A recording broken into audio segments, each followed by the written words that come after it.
সুপ্রিয় দর্শক আসসালামু আলাইকুম, স্বাগত জানাচ্ছি এটিএন বাংলার নিয়মিত আয়োজন এটিএন বিজনেস অ্যান্ড ফাইন্যান্স থেকে। আমি আছি আপনাদের সাথে করবি জাহান নিতু।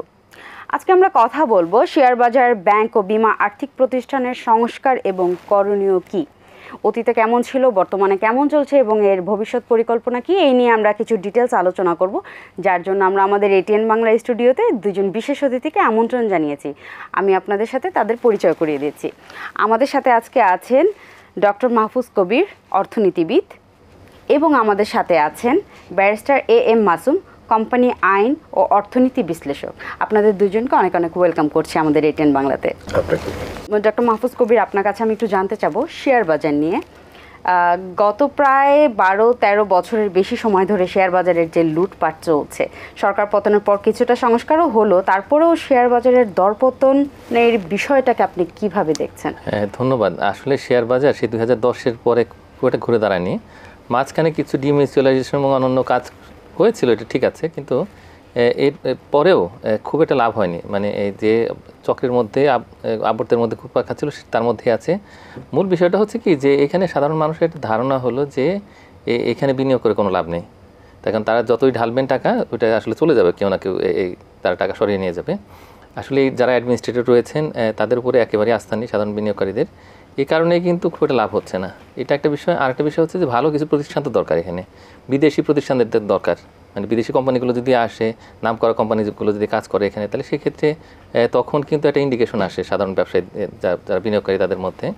তো সেই বিষয়গুলো নিয়ে খুব একটা কাজ হয়নি এবং মোটামুটি সাইড লাইনে রেখে দেওয়া হয়েছিল, যেটা আর কিছু করা হবে না। তো এইভাবে করেই কিন্তু বিগত সরকার কাজ করেছে। এরপরে এই যে ছাত্র জনতার যে গণ অভ্যুত্থান, তো এরপরে কিন্তু হঠাৎ করে কিছুটা আশার সঞ্চার হয়েছিল সাধারণ মানুষের মধ্যে। 25,000 কোটি টাকা কিন্তু এটি ইনজেক্ট হয়েছিল এর মধ্যে। পরে দেখা গেল কি, যে যারা করেছে তাদের মধ্যে কেউ কেউ হয়তো এটা আসলে যোগসাজশ করে টাকাটা বের করে নিয়ে গেছে। এবং এখন যদি একটু খেয়াল করেন, মানে আজকের দিনে কিন্তু কিছুটা হয়তো সামান্য দেখা যাচ্ছে গ্রাফে, যে কিছুটা হয়তো আপওয়ার্ড মুভমেন্ট, যে 5,180 থেকে 5,200 এরকম একটা ইন্ডেক্স ভ্যালু আছে ঢাকা স্টক এক্সচেঞ্জে। কিন্তু এটা অত্যন্ত সাময়িক, মানে একদিন যদি বাড়ে তাহলে দেখা যায় যে 5-6 দিন এরকম থাকে।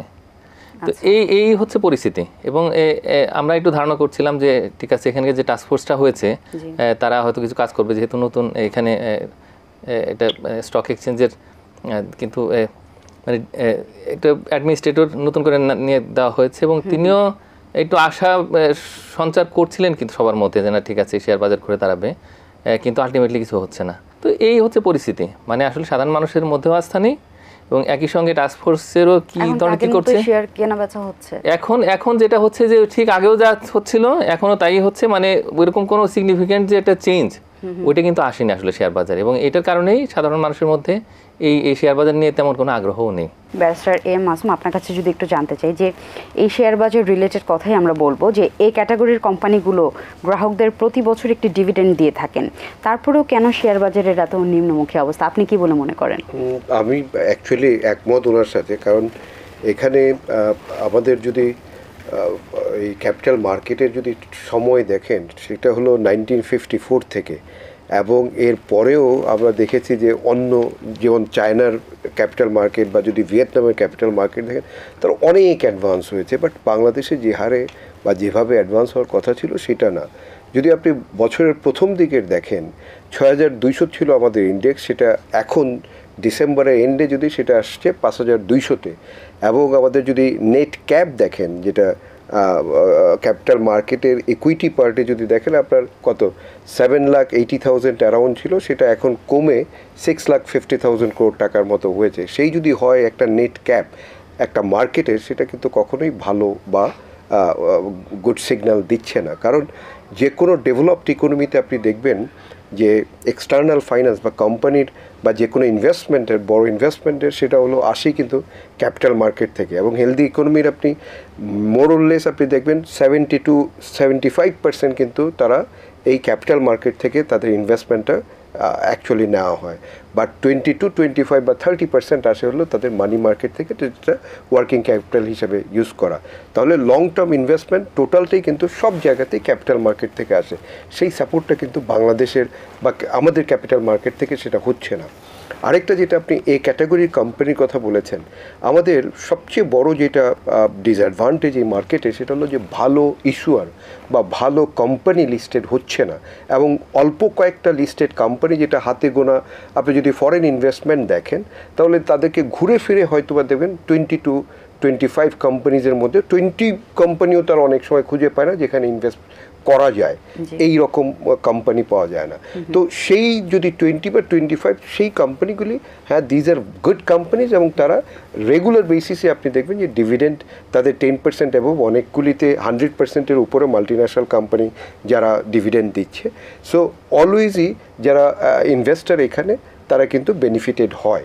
But at the same time আমাদের যে অন্য ক্যাটাগরি, যেমন ধরেন বি ক্যাটাগরি কোম্পানি আছে, এন ক্যাটাগরি কোম্পানি আছে, জেড ক্যাটাগরি কোম্পানি আছে, যেখানে অনেক ইস্যুয়ার বা অনেক কোম্পানি যেগুলি লিস্টেড হয়েছে, যেই লিস্টেড হওয়া কোম্পানিগুলির যারা পিছনে প্রমোটার বা যারা ইস্যুয়ার অ্যাকচুয়ালি যে ইস্যু ম্যানেজার যারা বা পিছনে যেই ওনার যারা আপনার এখানে, তাদের অনেকেরই হয়তো বা ইন্টেনশনটাই ছিল যে লিস্ট করব কোম্পানিটা এবং তারা এখান থেকে হয়তো বা একটা টাকা হাতিয়ে নেবে। তাহলে ভালো কোম্পানি অ্যাকচুয়ালি সেইভাবে লিস্টেড যেভাবে হওয়া উচিত অন্য মার্কেটে যেভাবে হয় সেটা হয় না। যদি সেটা হতো তাহলে আমাদের এখন আপনি যদি দেখেন সেকেন্ডারি মার্কেটে investor BO account 16 lakh around, কিন্তু এইটা হওয়া উচিত না। এটা 2010-এর 30 লাখের উপরে ছিল। তাহলে যত দিন যাচ্ছে তত আপনার সেকেন্ডারি মার্কেটে বিনিয়োগ কমছে, মানে আপনার যে বিও অ্যাকাউন্ট যেহেতু কমছে ইনভেস্টাররা, এবং তাদের প্রতি এটার প্রতি খুব একটা ইচ্ছা বা আগ্রহ নাই। এখন এটা আগ্রহ আপনি কিভাবে বাড়াবেন? তাহলে আপনাকে ভালো কোম্পানি, যেটা মেইন কাজ, ভালো কোম্পানি যদি লিস্টেড হয় তাহলে অটোমেটিক্যালি আপনাকে ডাকতে হবে না ইনভেস্টরদেরকে এখানে ইনভেস্ট করতে। তখন অটোমেটিক্যালি আপনি দেখবেন যে ইনভেস্টররা আসবে। যেমন জিপি যখন লিস্টেড হয় প্রচুর নিউ বিও অ্যাকাউন্ট ওপেন হয়েছে এবং প্রচুর নিউ ইনভেস্টররা আসছে। তাহলে আমাদের যেটা দরকার, যেটা রেগুলেটরি বডি থেকে আমরা যেটা এক্সপেক্ট করি, সেটা হলো যে good companies should be listed. এবং সেটা গুড কোম্পানি কেন আসবে এখন ইন্সপায়ার করা যায় কিভাবে? সেইটা ধরেন যেটা অলওয়েজই ফিসকাল ইনসেন্টিভ, এই ফিসকাল ইনসেন্টিভ ছাড়া কোনো অপশন নাই। এবং যেটা আগে আমরা দেখেছিলাম যে ট্যাক্স ডিফারেন্সটা, যেমন ধরেন লিস্টেড অ্যান্ড আনলিস্টেড 10% ছিল, সেটা কমিয়ে এখন অনেক জায়গায় 2.5% করে ফেলেছে। তাহলে এইখানে একজন ধরেন লিস্টেড হবে, আসার পরে তার অ্যাকাউন্টেবিলিটি এত কিছু বাড়বে, তো কেন সে লিস্টেড হবে? তাহলে সেই জায়গায় যদি তাকে আপনি ইনসেন্টিভ দেন, যেটা অনেক সময় প্রপোজাল দেওয়া হচ্ছে যে অ্যাটলিস্ট যারা নিউলি লিস্টেড হবে তাদেরকে 5 ইয়ার্সের একটা ট্যাক্স হলিডে দেওয়া হোক, 5 ইয়ার্স পরে না হলে তাদেরকে আস্তে আস্তে ট্যাক্স ইম্পোজ করা হোক। মানে কিছু একটা ইনসেন্টিভ আপনাকে নিয়ে আসতে হবে যাতে ভালো কোম্পানিগুলি লিস্টেড হয়। এবং সাথে সাথে যেমন ধরেন মাল্টিন্যাশনাল কোম্পানি, অনেক কোম্পানি যেগুলি আমরা দেখি যে পাশের দেশে লিস্টেড হওয়া, বাট বাংলাদেশে লিস্টেড না। এখন এইটা কী কারণে লিস্টেড না? এখন অবশ্যই যে কোম্পানিটা তার নিজের ইচ্ছা সে লিস্টেড হবে কি হবে না, বাট আপনি যদি এখানে ইনসেন্টিভ দেন এবং গভর্নমেন্টের যদি পলিসি থাকে যে হ্যাঁ একটা sort of like a paid up capital এত কোটি টাকার উপরে হলে, যেটা আগে ছিল 50 crore উপরে হলে আপনাকে সিকিউরিটি এক্সচেঞ্জ কমিশনের পারমিশন লাগবে এটা এক্সটেন্ড করার জন্য। এখন যদি এরকম একটা কোনো ধরনের পলিসি করা হয় যে সার্টেন অ্যামাউন্টের উপরে আপনি যদি ব্যাংক থেকে লোন নিতে যান, তাহলে আপনাকে একটা পার্সেন্টেজ ক্যাপিটাল মার্কেট থেকে নিতে হবে, একটা পার্সেন্টেজ মানি মার্কেট থেকে নেবেন। তাহলে আপনাকে কিছু একটা ডিজাইন করতে হবে, যেই ডিজাইনিংয়ে সাধারণ ইনভেস্টর যারা তারাও বেনিফিটেড হবে, মার্কেটও উপকৃত হবে। কারণ আপনি পুরো পৃথিবী যেদিকে চলছে, যেখানে always long term investment capital market থেকে যাচ্ছে, সেখানে বাংলাদেশে সেই জিনিসটা হচ্ছে না। তাহলে সেটাকে তো আপনাকে যেটা অ্যাজ ইউজুয়াল সেটা করতে হবে। আমাদের এখানে রিভার্স হচ্ছে, আমরা সকলেই যাই মানি মার্কেটে এবং মানি মার্কেট থেকে টাকা নিয়ে বিজনেস করছে, যেখানে যার জন্য আজকে মানি মার্কেট এত আপনি ক্রাইসিস সিচুয়েশনে পড়েছে। আমরা একটু আপনার কাছে জানতে চাই যে কয়েক বছর আগেও আইপিও এর গ্রাহকরা একটি শেয়ারের লট কিনলে অনেক বেশি লভ্যাংশ পেত, এখন কি তারা পাচ্ছেন ঠিক মতো? আপনি কি মনে করছেন? এই শেয়ার বাজারের তেমন কোনো সিগনিফিকেন্ট ইমপ্রুভমেন্ট হয়নি আসলে এই সময়টাতে, যার ফলে আসলে ওই যে ডেভেলপমেন্টগুলো তো সেগুলো কিন্তু আসলে হচ্ছে না একেবারেই। তার মানে হলো যে আসলে এই যে আইপিও নিয়ে যে আমাদের তো আসলে চিন্তা ভাবনা ছিল যে প্রতি বছরই নতুন করে আসলে অনেকগুলো এরকম আইপিও আসবে এবং তারা আসলে ডিক্লেয়ার করবে যে তার কোম্পানি প্রোফাইল কি, তারপরে সেগুলো মানুষ দেখে সেখানে আসলে প্রাইমারি শেয়ারগুলো কিনবেন এবং তারপরে হচ্ছে সেখানে, তো এইটাই হচ্ছে আসলে মেইন আসলে ড্রাইভার। তো তো এই আইপিও ডিক্লেয়ার না করলে তাহলে যেটা হয় যে তখন কিন্তু আর এই যে সেকেন্ডারি শেয়ার দিয়ে কিন্তু আসলে চলে না, হ্যাঁ, যে এবং সেকেন্ডারি মার্কেটের অবস্থা তো খুব নাজুক, হ্যাঁ। তো এখন এইটাই হচ্ছে মূল কথা, মানে আপনার ওই জায়গাটাতে আমরা এইরকম আগে যেটা দেখতাম যে আজ থেকে 15 বছর আগে বা ইভেন 20 বছর আগে, তখনও তো পরিস্থিতি অনেক ভালো ছিল। তো ওই সময় আমরা মাঝে মাঝেই দেখতাম এরকম প্রসপেক্টাস নিয়ে এসে এরকম তারা এরকম ডিক্লেয়ার করলেন, করে তারপরে হচ্ছে এর মধ্যে কিন্তু আর কিছু খারাপ কোম্পানিও আসতো, ওরকম দেখা যেত তাদের আসলে ক্যাপিটাল বেসটা ভালো নয়, কিন্তু তারপরে এমনভাবে রং চং দিয়ে তারা এটা করছে, তো তখন এরকম কিছু দেখা যেত, কিন্তু এমনিতে কিন্তু ভালো কোম্পানিগুলো আসতো। এখন যেটি হয়েছে এখন কিন্তু সেগুলো হচ্ছে না, হ্যাঁ, সেভাবে একেবারেই আমরা তেমন কোনো কিছু দেখতেই পাই না এখন যে এটা হচ্ছে। তো এই কারণেই আসলে এই যে আইপিও এটা আমরা আসলে চাচ্ছিলাম যে নতুন নতুন কোম্পানি আসুক, এসে তারা প্রাইমারি শেয়ারগুলো ছাড়ুক। তো এখন যেহেতু এটা হচ্ছে না, তো এই কারণেই এই সেকেন্ডারি আসলে শেয়ারের উপরেই আমরা সিগনিফিকেন্টলি ডিপেন্ড করছি।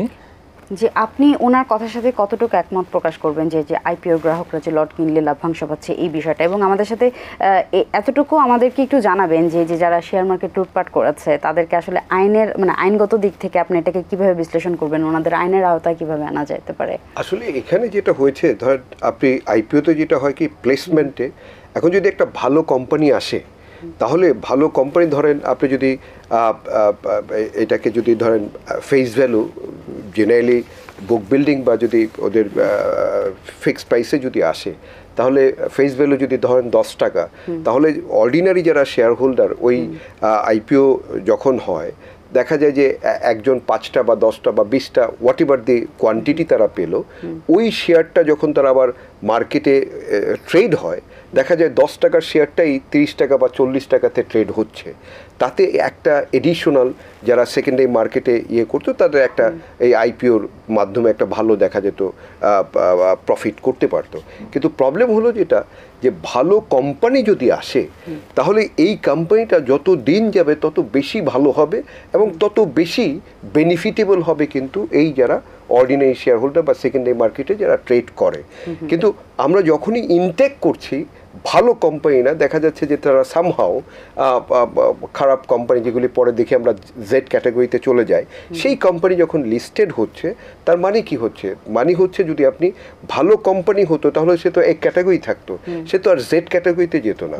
তাহলে এই জেড ক্যাটাগরিতে যাচ্ছে, যাওয়ার পরে যেটা এই যে সাধারণ বিনিয়োগকারী তারা কিন্তু সর্বনাশ বা তারা তাদের আসল যেই মূলধন সেটা হারাচ্ছে। এখন এটার পিছনে শুধু যে ইস্যু আর তারা না, এখানে একটা চক্র টোটাল কাজ করে যেখানে রাষ্ট্রযন্ত্র ইটসেলফ আমার কাছে মনে হয় সামটাইমস, এবং সকলের ইনভলভমেন্ট এখানে থাকে। ধরেন যারা ইস্যু ম্যানেজার, যারা ইস্যুয়ার এবং যারা এখানে স্টেক হোল্ডার্স অন্যান্য সকলেরই ইনভলভমেন্ট। কারণ একটা কোম্পানি যখন আপনি লিস্টেড হচ্ছে অ্যারাউন্ড 470-র উপরে তাদের যেটা কি বলে আপনাকে টাইপ অফ রেগুলেশন বা রেগুলেটরি থিংস যেটা ফলো করতে হয়, এবং অনেক ধরনের পেপার্স যেগুলি আপনাকে প্রোভাইড করতে হয়, অল দি ডকুমেন্টস যেগুলি আপনাকে বলতে হয় যে ইস্যু ম্যানেজার তাকে বলতে হয় যে অথেন্টিফাই করতে হয় যে সব ঠিক আছে, এবং যারা ইস্যুয়ার যে কোম্পানি ডাইরেক্টর এবং ম্যানেজিং ডাইরেক্টর তাদেরকে সকলকেই একটা আন্ডারটেকিং দিতে হয় যে না সমস্ত কিছু ঠিক আছে। যদি সব ঠিকঠাক থাকে, আপনার যদি 3 ইয়ার্সের প্রফিটেবল একটা কোম্পানি সে আইসেই সাথে সাথে 2-3 বছরের মধ্যে জেড ক্যাটাগরিতে যায় কিভাবে, মানে লুজিং কনসার্ন হয় কিভাবে, তার মানে হলো এই ইকোসিস্টেমের মধ্যে যতজন ছিল সকলেই লায়াবল এবং সকলকেই আপনার অ্যাকাউন্টেবিলিটির মধ্যে আনতে হবে। এবং সেই অ্যাকাউন্টেবিলিটির জন্য আমাদের স্পেসিফিক আইন আছে, যেমন সিকিউরিটি এক্সচেঞ্জ অর্ডিন্যান্স 1969 এবং স্পেসিফিকলি সেকশন 17 এবং সেকশন 24 যেখানে আপনার 5 ইয়ার্স ইমপ্রিজনমেন্টের কথা বলা আছে এবং ফাইন 5 লাখ টাকার উপরে এনি অ্যামাউন্ট আপনি করতে পারেন। তাহলে সেইটা কে করবে? এখন এই যে যেমন টাস্ক ফোর্স করা হয়েছে, এই টাস্ক ফোর্স যদি স্পেসিফিক্যালি এই টোটাল জিনিসটাকে তারা যদি কনসিডার করে এবং তাদের যে সাজেশনগুলি হবে বা রেকমেন্ডেশনগুলি হবে যে কোনোভাবে এই ধরনের যেন রিপিটেশন না হয়, যে ওই ধরনের খারাপ কোম্পানি কোনোভাবেই যেন না ঢুকতে পারে। এবং আমার কাছে মনে হয় একটা ডিএসির পাওয়ারটা অনেকটা ধরেন কার্টেইল করা হয়েছে। এই ডিএসিকে যে এক্সচেঞ্জগুলি ডিএসি এবং সিএসসি এক্সচেঞ্জগুলিকে তাদেরকে আরও এম্পাওয়ার করা উচিত এবং তাদেরকে যে কোনো কোম্পানি লিস্টেড হওয়ার আগে আমার মনে হয় যে এটা ফিজিক্যাল ভেরিফিকেশনের দরকার আছে। যেমন অলওয়েজ তারা যেটা করে অন বেস ডকুমেন্ট বেস তারা লিস্টেড করে, কিন্তু অনেক সময় দেখা যায় ফিজিক্যালি ওই ধরনের কোম্পানিগুলি ওইভাবে পারফর্ম করে না, এবং যারা এখানে ইস্যুয়ার স্পেশালি তাদের রেসপন্সিবিলিটি অনেক বেশি, এবং সেজন্য প্রয়োজনে ইস্যুয়ারকে আপনার অ্যাকাউন্টেবিলিটি করা উচিত, এবং প্রয়োজনে যদি দরকার হয় তাদেরকে আপনার কোর্টের বা ইভেন যে পানিশমেন্ট যেটা পেনাল্টি সেই জায়গায় মুখোমুখি করা উচিত, এবং সেইটা যদি আপনি করতে পারেন এবং টোটাল ইকোসিস্টেমকে আপনি যদি অ্যাকাউন্টেবল করতে পারেন, অনলি দেন এই প্রবলেমের সলিউশন হবে, আদারওয়াইজ হবে না। আমরা এখন একটু ব্যাংক নিয়ে আলোচনা করব, যে আপনার কাছে একটু জানতে চাবো যে বিগত সরকারের আমলে আর্থিক খাতগুলো ব্যাপকভাবে তো লোটপাট হয়েছে। ছাত্র জনতার আন্দোলনের পর সরকার পতন হলো, তারপরেও কিন্তু অন্তর্বর্তীকালীন সরকার বেশ অনেক সংস্কারের কাজ করেছে, তারপরেও এই আর্থিক খাত সহজে ঘুরে দাঁড়াতে পারছে না, কেন বলে আপনি মনে করেন? হ্যাঁ, ধন্যবাদ। যে আলোচনাটা হচ্ছিল আর কি, আমি মনে করি যে আসলে এই ব্যাংকের ক্ষেত্রেও একই বিষয় প্রযোজ্য। জি, মানে এই শেয়ার বাজারের যে টাস্ক ফোর্স, ব্যাংকের খাতেও তো টাস্ক ফোর্স একই। তো এই যে আমাদের প্রবলেমগুলো সেগুলোকে কিন্তু আইডেন্টিফাই করে যে সলিউশনটা বের করা, সেগুলো কিন্তু হচ্ছে না, সত্যি কথা। কারণ হলো কি, যে এখনো পর্যন্ত কিন্তু এই টাস্ক ফোর্সের ভিজিবিলিটি দেখা যাচ্ছে না। অন্যদিকে কেন্দ্রীয় ব্যাংক তারা অ্যাডহক বেসিসে বিভিন্ন রকমের মেজার নিচ্ছে, এবং যা যা নেওয়া হলো এ পর্যন্ত ওইটা কিন্তু পুরো ব্যাংক খাতের যে সুশাসন প্রতিষ্ঠার জন্য আমাদের যে একটা আশা ছিল, যে না এই যে অন্তর্বর্তী সরকার আসার পরে তো পুরো ব্যাংক খাত আবার ঘুরে দাঁড়াবে, কিন্তু সেই বিষয়ে কিন্তু আমরা তেমন কোনো উল্লেখযোগ্য অগ্রগতি দেখতে পাচ্ছি না। হ্যাঁ, এই 22,500 কোটি টাকা ছাপানো হয়েছে, এবং এটা পরে জানা গেছে যে এটা ছাপানো হয়েছে এবং সেগুলো আসলে সহায়তা হিসেবে দেওয়া হয়েছে। অন্যদিকে যে ইন্টার ব্যাংক বরোয়িং, সেগুলোর মাধ্যমে আসলে যে ব্যাংকে উদ্বৃত্ত তারল্য রয়েছে সেখান থেকে এই ধার নিতে পারছে কিন্তু দুর্বল ব্যাংকগুলো। এটি ছাড়াও কিছু কিছু ব্যাংকে এরকম বোর্ড অফ ডিরেক্টর সেখানে একটু চেঞ্জ এসছে, এবং অতি সম্প্রতি যেটা দেখলাম আর কি আমরা, যে কিছু কিছু ক্ষেত্রে যেমন বাধ্যতামূলক ছুটি, তারপরে যে কিছু রাষ্ট্রায়ত্ত ব্যাংকে কিছু কাজগুলো আমরা দেখলাম। তো এটা ছাড়া তেমন কোনো কিছুই কিন্তু চোখে পড়ছে না। মানে পুরো ব্যাংক খাতের যে সুশাসন, এখানে যে বিপুল পরিমাণে লুটপাট হলো, ব্যাংকগুলোকে খালি করে ফেলা হলো, অর্থ পাচার হয়ে গেল, বিপুল পরিমাণে যে এখন খেলাপি, তো এইগুলো নিয়ে কি হবে? তো এগুলোর কিন্তু কোনো টাইমলাইন দেখতে পাচ্ছেন, এবং IMF যে সাজেশনগুলো দিয়েছিল তাদের প্রেসক্রিপশন সেই অনুযায়ী এখন আমরা চলছি, এবং সেটা দিয়েছিল কিন্তু এই বিগত সরকারের আমলে, এবং সেই অনুযায়ীও এখনো পর্যন্ত রিফর্ম হচ্ছে না। তাহলে এই যে অন্তর্বর্তী সরকারের সময় যে নতুন যে প্রেক্ষাপট, এই প্রেক্ষাপটে আসলে এই টাস্কফোর্সই বা কী করছে, আর অন্যদিকে যে বাংলাদেশ ব্যাংকই বা আসলে কী করছে এই জায়গাতে, তো এগুলো কিন্তু বড় বড় প্রশ্ন হিসেবে আসছে। এবং একই সঙ্গে যে এটা কন্ট্রাকশনারি মানিটারি পলিসি সেটাও চলছে, আবার এইদিকে আবার বাংলাদেশ ব্যাংক বলেছে যে যদি মূল্যস্ফীতি না কমে তাহলে সেক্ষেত্রে সুদের হার আরেক দফা বাড়ানো হবে। তো এইগুলো তো সেই আগের মতো করেই কথা, মানে নতুন আসলে কি আছে, তো সেটি কিন্তু মানুষ দেখতে চায়। এখন 3 মাসের বাধ্যতামূলক ছুটি দিলেই যে আসলে এই ব্যাংকগুলোর কিছু একটা হবে, মানে যে তারল্য সংকটে যে ভুগছে যে 6টি ব্যাংক, তো তারা ঘুরে দাঁড়াবে এমন কিন্তু কোনো রকমের কোনো নিশ্চয়তা নেই। বাংলাদেশ ব্যাংক 6 ব্যাংকের ব্যবস্থাপনা পরিচালকদের বাধ্যতামূলক ছুটিতে পাঠিয়েছে, তো এটা কেন করলেন? এটা কি সংস্কারের কোনো অংশ? ছুটি এটা তো আমি কোনো মানে বুঝি না যে এটা কোনো পেনাল্টি বা এটা কোনো ধরনের পানিশমেন্ট হতে পারে। একটা ব্যাংক ধরেন যখন লুট হচ্ছে, এখানে কিছু আপনার বাধ্যতামূলক এদের ওই মনিটারি পলিসি কিছু জিনিসগুলি আছে যেটা মেনটেন করতে হবে ব্যাংকে। যেমন ধরেন এডি রেশিও 92, আপনার ধরেন 100 টাকা আছে, 92 পর্যন্ত আপনি দিতে পারবেন, অ্যাডভান্স দিতে পারবেন। তাহলে এই যে একটা ব্যাংকের 102 টাকা চলে গেল, ধরেন আপনার 100 টাকা আছে, সেখান থেকে 102 টাকা দিয়ে দিলেন, অথচ আপনি 92 টাকার উপরে দিতে পারবেন, এটা স্পেসিফিক ম্যান্ডেটরি। সেটা কিভাবে করলো ব্যাংকের এই যে এতজন কর্মকর্তা, তারা কোথায় ছিল?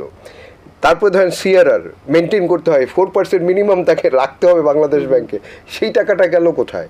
মানে এই যে স্পেসিফিক যেই ক্রাইটেরিয়াগুলি, যেটা ধরেন যারা এখানে কনসার্ন, এক হলো যে regulatory body Bangladesh bank, ministry of finance, এখানে আপনি যদি প্রত্যেকটা ব্যাংকের যারা হাইরার্কিতে আছে প্রত্যেককে আপনাকে অ্যাকাউন্টেবিলিটির ভিতরে আনতে হবে।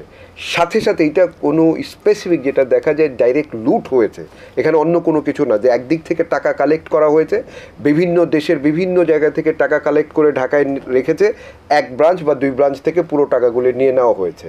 তাহলে এইটা আপনি কোনোভাবেই বলতে পারেন না এটা লোন বা কোনো ধরনের প্রসিজিওর ফলো আপ করা হয়েছে, এটা স্পেসিফিকলি লুট করা হয়েছে। তাহলে যদি লুট হয়ে থাকে, সেই লুটের অ্যাগেনস্টে আপনার অ্যাকশনটা তো কিছু ভিজিবল হওয়া উচিত ছিল। বাই নাও আমরা কোনো ধরনের অ্যাকশন দেখিনি। এবং আরেকটা জিনিস হলো যে আমাদের যেই ব্যাংক কোম্পানিজ অ্যাক্ট 1991 বা ফাইন্যান্সিয়াল ইনস্টিটিউট অ্যাক্ট 1993, এই যে আইনগুলি যে অ্যামেন্ডমেন্ট করলো নতুন করে, সেই অ্যামেন্ডমেন্টও যেটা করেছে সেটা আরও ব্যাংক লুট করার মতো অবস্থা করে দিয়েছে। যেমন ধরেন, এক ফ্যামিলি থেকে আগে ছিল, প্রথম ছিল IMF-এর অনুযায়ী 2 জন, তারপরে সেটাকে করা হলো 4 জন, এখন তারা করেছে 3 জন, এবং একজন ডাইরেক্টর আগে ছিল 9 ইয়ার্স ছিল, এখন সেটাকে 12 ইয়ার্স পর্যন্ত। তাহলে একজন যদি কোম্পানি মানে ব্যাংকের একজন ডাইরেক্টর আজীবন থাকে, মানে 12 ইয়ার্স মানে কি আজীবন থাকা, তাহলে এইভাবে যদি আপনি ব্যাংক একটা ফ্যামিলি ওরিয়েন্টেড করে দেন, তাহলে তার সেভাবে সেটা ওই যে কথা আমরা যেটা বলি যে ব্যাংকে যারা থাকবে, যারা এখানে অনলি পেইড আপ ক্যাপিটাল, ধরেন 500 কোটি টাকা, 500 কোটি টাকার মধ্যে হয়তো বা 30% যারা স্পন্সর, 2% করে এক একজন ডাইরেক্টর দেওয়া, তো 2% হয়তো 15 থেকে 20 কোটি টাকা হয়তো হতে পারে মার্কেট প্রাইস যদি ধরি, তাহলে সেই টাকা দিয়ে সে পুরো 5,000 কোটি বা 50,000 কোটি টাকা বা 1 লাখ কোটি টাকা কন্ট্রোল করতেছে। এখন তার যদি ইচ্ছা করে লুট করতে লুট করবে, নদীতে ফেলতে ইচ্ছা করলে নদীতে ফেলবে। এই যদি কালচার হয় তাহলে তো সেটা তো কখনো হতে পারে না। আপনি বড় বড় ইকোনমি, আপনি ইউকের দিকে বা ইউরোপিয়ান কান্ট্রিতে যা দেখেন কয়টা ব্যাংক, অথচ আমাদের দেশে এত ছোট একটা ইকোনমি, কত ব্যাংক, এত ব্যাংকই কাজে বা আমাদের নেসেসিটি আছে। এই সময়টা আসছে, এবং যদি না হয় তাহলে কি করবেন? 90s-এর দিকে আমরা দেখেছি আপনার সাউথ কোরিয়া, মালয়েশিয়া, থাইল্যান্ড, এবং ইন্ডিয়াতেও যে তারা ব্যাংকে মার্জারে গিয়েছে। তো আমাদেরও তো মনে হয় ওই সিচুয়েশন বা ওই টাইমটা আসছে যে এখন কি করণীয়। আর নাহলে আপনি কতদিন এদেরকে টানবেন? যত দিন যাবে তাদের লায়াবিলিটি তত বাড়তে থাকবে। কিন্তু এই যে এত ব্যাংক হচ্ছে, বাংলাদেশ ব্যাংক তো পারমিশন দিচ্ছে, একটার পর একটা ব্যাংক ওপেন হচ্ছে। সেই জায়গায় তো, সেই জন্যই তো বারবার বলা হচ্ছে যে বাংলাদেশ ব্যাংকের যে অটোনমি বা বাংলাদেশ ব্যাংকের যে নিজের কনসিডার করা যে আমি রেগুলেটর, সেইটা আগে তাকে ভাবতে হবে। আমরা এখন একটু বীমা নিয়ে কথা বলবো। আপনার কাছে একটু জানতে চাই যে বীমা কি এবং এটা কেন প্রয়োজন? হ্যাঁ, বীমাটা হচ্ছে আপনার যে কোনো ধরনের ব্যবসা বা যে কোনো ধরনের সম্পদ, সেটার পিছনে তার রিস্ক থাকে, মানে সেটা নষ্ট হয়ে যেতে পারে। সেটা তো ওইটার কারণে কি করা হয় যে আপনার একটা থার্ড পার্টি থাকে বা অন্য কোনো একটা কোম্পানি থাকে, তারা কি করে যে এই পুরো রিস্কটা তারা কিন্তু নেয়। তো এখন সারা পৃথিবী জুড়েই কিন্তু এই বীমা কিন্তু একেবারে মানুষের ঘরে ঘরে পৌঁছে গেছে। অন্য দেশগুলোতে দেখা যায় কি যে তার গাড়ির শুধু নয়, তার একেবারে ঘরের জিনিসপত্র, মানে বাড়িটা পর্যন্ত, ইভেন অনেক সময় গাছ পর্যন্ত আসলে ইনস্যুর করা হয়। তো অথচ বাংলাদেশের মতো দেশ, যেখানে প্রায় 18 কোটি মানুষ, এখানে কিন্তু দেশের অর্থনীতি অনেক অনেক সম্প্রসারিত হয়েছে, কিন্তু সেই অর্থে কিন্তু আমাদের দেশে সেইভাবে এই ইন্স্যুরেন্সটা খুব একটা গতি লাভ করেনি। এখন যে ইন্স্যুরেন্সের যে রেগুলেটরি অথরিটি, তারা বেশ কিছু কাজ করেছে, যে এখানে পুরো বীমা খাতকে একটা শৃঙ্খলার মধ্যে নিয়ে আসার জন্যে তারা কাজ করেছে। তো কিন্তু এরপরেও কিন্তু মানুষের আস্থা সেরকমভাবে পাচ্ছে না। মানে কিছু কিছু কোম্পানি রয়েছে, যে জীবন বীমা কর্পোরেশন, যেটা রাষ্ট্রায়ত্ত প্রতিষ্ঠান, এবং সাধারণ বীমা কর্পোরেশন, দুটো রাষ্ট্রায়ত্ত। কিন্তু এর বাইরে যদি একটু চিন্তা করেন যে আসলে প্রাইভেট সেক্টরের যে সমস্ত ইন্স্যুরেন্স কোম্পানিগুলো, সেগুলো কিন্তু খুব একটা যে মানুষের যে আস্থা লাভ করতে পেরেছে সেটা ওরকমভাবে বলা যায় না। হ্যাঁ, এখানে যে সবাই তারা ঠিকমতো কাজ করছে, মানে যে ক্লায়েন্টের যে তাদের যে ক্লেমগুলো ছিল সেগুলোকে যে তারা আসলে মিট আপ করছে, সেগুলো কিন্তু হয়নি। তো অনেক রকমের অভিযোগ আছে। তো এই অভিযোগের কারণে যেটা হয়েছে যে আসলে একটা সম্পদের ক্ষতি হয়ে গেলে তখন যেটা তার পাওয়ার কথা, সেটা কিন্তু তারা পায় না, অনেক সময় দেখা যায়। তো এটার কারণেই দেখা যায় কি যে আসলে বীমা করতে অনেক উৎসাহিত হয় না। তবে ইন্টারন্যাশনাল বিজনেস, ট্রেড, এগুলোতে কিন্তু এই যে বীমাটা হচ্ছে বাধ্যতামূলক। কিন্তু যেটা দেখা যায় কি যে অনেক সময় জাহাজ ডুবি হলো বা অন্য কোনো ক্ষতি হয়ে গেল তার সম্পদের, তো তখন যখন ক্লেম করা হয়, তখন এমন কিছু বীমা কোম্পানিকে পাওয়া গেছে যে তারা আসলে ঘুরাচ্ছে হয়তো 6 মাস 1 বছর, তারপরে তারা ক্লায়েন্টের যে টাকাটা পাওয়ার কথা সেটাই তারা দিচ্ছে না। তো এই সমস্ত অজস্র অভিযোগের ভিত্তিতে এখন যে এই বীমা কর্তৃপক্ষ, তারা কিন্তু একটা পুরো একটা সিস্টেমের মধ্যে এসছে, এবং এসে তারা কিন্তু এই কোনো রকমের যদি অভিযোগ আসে তাহলে সেটাকে কিন্তু যত দ্রুত সম্ভব সেটাকে আসলে অ্যাড্রেস করার চেষ্টা করছে। কিন্তু এরপরেও আমি মনে করি যে বাংলাদেশ বীমার যথেষ্ট সম্ভাবনা রয়েছে, এবং এখানে প্রতিটা সম্পদ এবং এই যে জীবন বীমা যেটা, সেটা উঠে দাঁড়ানোর একটা বড় সম্ভাবনা আছে। কিন্তু আসলে যে কোনো কিছু যদি আমরা করতে যাই তাহলে সেক্ষেত্রে আসলে রেগুলেটরি অথরিটি, তাদের একটা কমিটমেন্ট দরকার। ঠিক আছে, যে অভিযোগগুলো রয়েছে সেগুলো বারবার আসতে না থাকে, যে এই জায়গাটা খুব ক্লিয়ার হওয়া দরকার।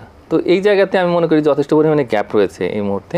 আর বীমা খাতটা কিন্তু যথেষ্ট দুর্বল একটা খাত, যদিও আর্থিক খাতের মধ্যে আসলে 3টা জায়গা, একটা হচ্ছে যে ব্যাংক, আরেকটা হচ্ছে যে এই পুঁজিবাজার, এবং আরেকটা হচ্ছে বীমা।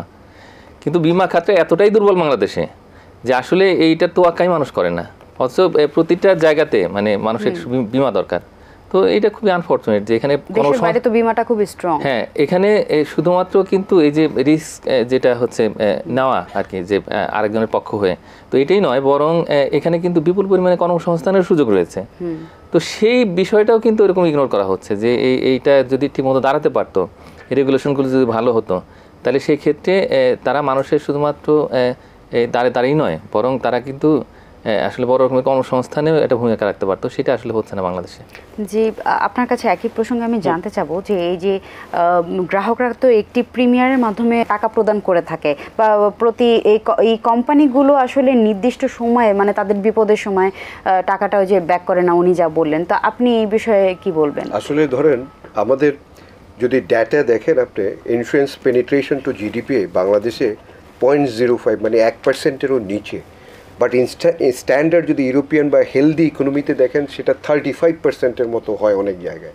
তাহলে বাংলাদেশে আপনি চিন্তা করেন এত বড় ইকোনমি, এবং অ্যারাউন্ড বোধহয় 80-র উপরে আমাদের ইন্স্যুরেন্স কোম্পানি, যেটা অন্যান্য দেশে হয়তো 10টা বা 12টা বা 15টা হয়, সেখানে এই অবস্থা। তাহলে আপনি যদি ইন্স্যুরেন্স পেনিট্রেশন টু জিডিপি দেখেন তাহলে আপনি বুঝেন যে 1%ও না, তার মানে 0.05, মানে 1%-এরও নিচে, 50%, ধর 0.5%। তাহলে যেভাবে আমাদের ডেভেলপমেন্ট হওয়া উচিত ছিল, যেমন ইডরা ইন্স্যুরেন্স ডেভেলপমেন্ট রেগুলেটরি অথরিটি 2010, এই যে আইনটা করা হলো এবং তারপরে যে ইডরার সেট আপটা হলো, এবং এখানে দেখা যায় যে মোরলেস যারা চেয়ারম্যান আসে বা যারা আসে এখানে, এই আইন যেটা আছে সেই আইনটা এক্সিকিউট তারা করতে পারে না। কারণ এই এক্সিকিউট করতে গেলে এখানে যারা ইন্স্যুরেন্সের ডিফারেন্ট ইন্স্যুরেন্স কোম্পানি যারা মালিক, এদের পাওয়ার বা তাদের স্ট্রেংথ এত বেশি যে তাদের সাথে এরা কুলিয়ে উঠতে পারে না। এবং যেটা মেইন প্রবলেম হচ্ছে যে ক্লেইমটা, এখন আপনি ধরেন যেই 1000 টাকা হোক, 100 টাকা হোক, 1 লাখ টাকা হোক, হোয়াট এভার দি ক্লেইম, এই ক্লেইমটা আপনি তাদের কাছ থেকে প্রিমিয়াম নিয়েছেন, নেওয়ার পরে এখন যখন ওনাদের অ্যাক্সিডেন্ট হলো বা হোয়াট এভার রিজন, আপনি সেই ক্লেইমটা পাচ্ছেন না আজকে কালকে, এবং অনেকজন আছে যে বছরের পর বছর ঘুরছে কিন্তু পাচ্ছে না। কিন্তু এই ক্লেইমটা সেটেল করতে হবে, এবং আইনেই স্পেসিফিক এই 2010-এর আইনেই বলা আছে, আপনাকে টাইমও দেওয়া আছে যে 90 ডেজের একটা সময়ের মধ্যে আপনাকে করতে হবে। এবং সেইটা যদি না করে কোথায় যাবে? তাদের ওইখানে আবার মিটিগেট করার জন্য কিন্তু একটা অল্টারনেটিভ ডিসপিউট রেজলিউশনের ব্যবস্থা আছে। এবং সেইটা যদি এই যে যেমন অনেকগুলি আবার কোম্পানি আছে এখানে যারা ভালো করছে, তারা যে এই ক্লেম সেটেল করছে সেইটাও যদি একটু অ্যাডভার্টাইজমেন্ট হয় যে হ্যাঁ কিছু ভালো কোম্পানি আছে যারা সেটেল করছে, আর যারা সেটেল করছে না তাদের এগেনস্টে যে অ্যাকশনটা নেওয়া, সেই অ্যাকশনটা কিন্তু আমরা দেখি না। এবং ইডরা, যেটা আমি বারবার বলছি যে ইডরার যেই রেগুলেটরি বডি হিসেবে যে তাদের যে স্ট্রেংথ, সেই স্ট্রেংথটা বা অটোনমিটা সেইটা তাদের নেই। যে কোনো ইন্স্যুরেন্স কোম্পানি যখনই এই ধরনের ক্লেইমের কমপ্লেইনগুলি আছে সেটাকে খুব স্ট্রংলি হ্যান্ডেল করা, সেইটা তারা করছে না। তার মানে হলো আপনার যদি অ্যাকাউন্টেবিলিটি ইনশিওর না করেন তাহলে কখনোই এই সেক্টর ডেভেলপ হবে না। এবং এইটার আপনার একটা টার্গেট থাকা উচিত বা একটা প্ল্যান থাকা উচিত যে 5 ইয়ার্স বা 10 ইয়ার্সের মধ্যে আমরা এই জায়গাতে বা এখানে পৌঁছাতে চাই, যে আমাদের পেনিট্রেশন এখন 0.5, ঠিক আছে আপনার এটা 2% পর্যন্ত যাবো বা 5% পর্যন্ত যাবো, 7% পর্যন্ত। তাহলে সেইভাবে আপনাকে পরিকল্পনা করতে হবে। আর যদি সেইভাবে পরিকল্পনা আপনি করেন, তারপরে যেটা হবে যে আপনি গ্র্যাজুয়ালি অ্যাডভান্স হতে পারবেন। আর এখানে যারা সেটব্যাক, যারা এই যে মানুষের সাথে প্রতারণা করে, ফ্রড করে যে টাকাগুলো নিয়ে যাচ্ছে, তাদেরকে আপনাকে অ্যাকশনেবল, মানে ভিজিবল আপনার অ্যাকশন তাদের অ্যাগেনস্টে নিতে হবে। তাহলে যদি তারা অ্যাকাউন্টেবিলিটির ভিতরে থাকে, অন্য যারা নতুন আসবে বা যারা আছে তারা কিন্তু এই ধরনের কাজগুলি রিপিটেশন করবে না। যিনি দেউলিয়া হয়ে গিয়েছে আপনি তাকে বের করে দেন, যিনি ক্লেম সেটেল করতে পারছে না, প্রয়োজনে তাদের পার্সোনাল প্রপার্টি সেইটা অ্যাটাচমেন্ট করে সেইটা বিক্রি করে আপনি ওই কাস্টমারদের তাদের ক্লেমস আপনি ফুলফিল করেন। যদি এইটা আপনি সুরাহা করতে পারেন এবং এখানে যদি একটা শৃঙ্খলা আনতে পারেন এবং প্রপার একটা যদি ইকোসিস্টেম ডেভেলপ করতে পারেন, তাহলে এই খাতেও একটা বিশাল সম্ভাবনা আছে। কারণ অ্যাট দি এন্ড সবারই এইটাকে একটা সিকিউর একটা, ধর আজকে আপনার একটা অ্যাক্সিডেন্ট হতে পারে, আপনার কাছে এতগুলি টাকা তো আপনি কোথাও পাবেন না বা রাষ্ট্র আপনাকে দিবে না, তাহলে এই টাকাটা তো আপনার ইন্স্যুরেন্স কোম্পানি, আপনি দেখবেন পৃথিবীর যেখানে আপনি যান দেখবেন যে হেলথ ইন্স্যুরেন্স আপনার যে কোনো, ইভেন আপনার কি বলে মানে যে কোনো ভিসা করতে গেলেও দেখবেন যে আপনাকে 5 দিন থাকবেন ওখানে, সেটারও ইন্স্যুরেন্স করতে হয়। তাহলে এই যে প্রত্যেকটা সেক্টর, এইটা কারণটা কি, যে কোনো সময় যে কোনো সিচুয়েশনে আপনার কাছে ক্যাশ না থাকতে পারে, বা আপনার ধরেন একটা অ্যাক্সিডেন্ট হলো যেখানে হয়তো বা 20 লাখ টাকা আপনার সেই অ্যাক্সিডেন্টের জন্য লাগবে, কিন্তু 20 লাখ টাকা তো আপনি 20,000 টাকা হয়তো বা আর্ন করেন, তাহলে এই 20 লাখ টাকা কে দিবে? এইটা তখন এই থার্ড পার্টি ইন্স্যুরেন্স যারা তারা প্রোভাইড করে, সেই সিস্টেমটা আপনাকে ডেভেলপ করতে হবে। আচ্ছা, ধন্যবাদ আপনাদের দুজনকে। আমরা আসলে তো স্বল্প সময়ের মধ্যে সব কথা বলে শেষ করে উঠতে পারি না, তারপরেও আমরা কভার করার চেষ্টা করেছি। আপনাদের এত মূল্যবান সময় আমাদের এটিএন বাংলা দেওয়ার জন্য অনেক অনেক ধন্যবাদ। আমরা অনুষ্ঠানে একদম শেষ পর্যায়ে চলে এসেছি। দর্শক, আমরা কথা বলছিলাম শেয়ার বাজার, ব্যাংক ও বীমা আর্থিক প্রতিষ্ঠানের সংস্কার এবং এর করণীয় কি, এই নিয়ে এই বিষয়ে যে ডিসকাশন করলাম, আশা করি এতে আপনারা উপকৃত হয়েছেন। এবং আগামী পর্বে আমরা কোনো সমসাময়িক বিষয় নিয়ে আপনাদের সামনে আবার হাজির হব। ততদিন পর্যন্ত ভালো থাকুন, সুস্থ থাকুন এবং এটিএন বাংলার সাথেই থাকুন। ধন্যবাদ।